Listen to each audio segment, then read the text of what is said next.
छठ पर्व की हार्दिक शुभकामनाएं।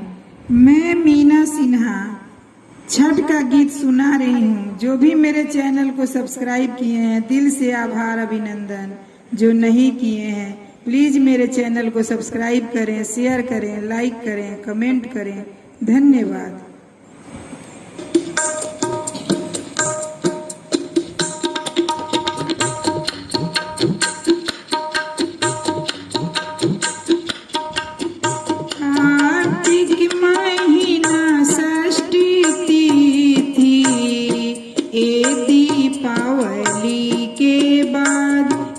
दीपावली के बाद नैहर से आवे मोर भाइयवा, नैहर जइबो जरूर, नैहर जइबो जरूर। हमर बड़की भाभी करिए छठिया बरतिया, छठे करबो जरूर, छठे करबो जरूर।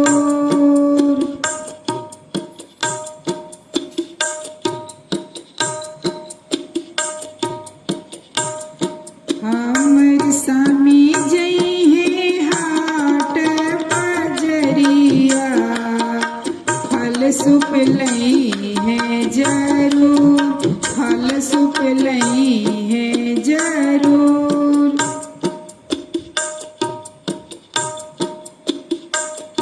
हमर स्वामी जइहे हाट बजरिया, कुनिया लई है जरूर, फल लई है जरूर। सूरज बाबा के देवो हम आरगिया, मनसा पूरी है जरूर, मनसा पूरी है जरूर।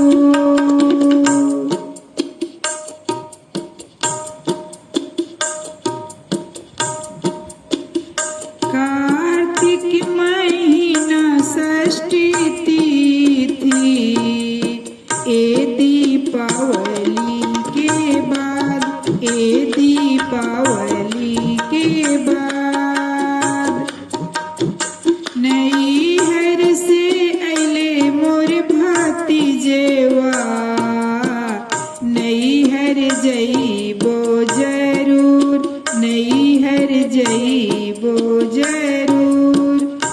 नैहर से अइले मोर भतीजेवा, नैहर जइबो जरूर, नैहर जइबो जरूर।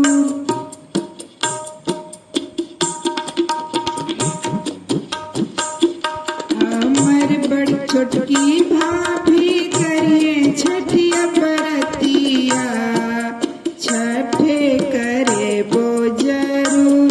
हमर छोटकी भाभी करिए छठिया बरतिया, छठे करबो जरूर, छठे करबो जरूर।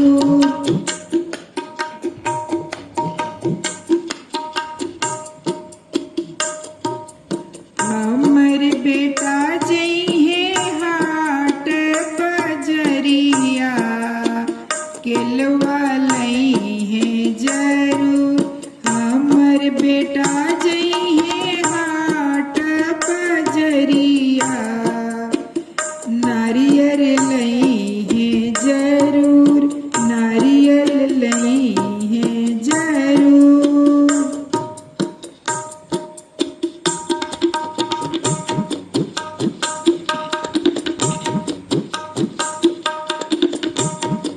हम छठी माई के देबो अरगिया, मनसा पूरी है जरूर, मनसा पूरी है जरूर। हम सूरज बाबा के देबो अरगिया, मनसा पूरी है जरूर।